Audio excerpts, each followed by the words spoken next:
জাতির পিতার ছবি নিয়ে অপমান করেছে। এত সাহস কোথা থেকে পায় আমি জিজ্ঞাসা করি।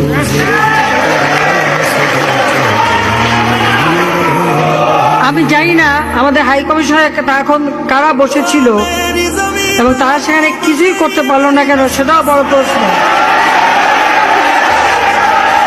আর আমি আমার প্রবাসী যারা বাঙালি, না আমার প্রবাসী বাঙালিদেরও আমি বলবো যে যারা এই ঘটনাগুলি ঘটিয়েছে তারা চলাফেরা করে না, তাদের দেখেন না। যে হাত দিয়ে জাতির পিতার ওই ছবি নিয়ে তারা ভেঙেছে, তাদের যা উপযুক্ত করা উচিত সেটা করতে হবে। জাতির পিতার নাম মুছে ফেলার চেষ্টা করা হয়েছিল, তো তারিখ যেহেতু দূরের কথা, ওর বাপ তো চেষ্টা করেছিল এই নাম মুছতে, ওর বাপও চেষ্টা করেছে, মাও চেষ্টা করেছে, তারা কি পেয়েছে না?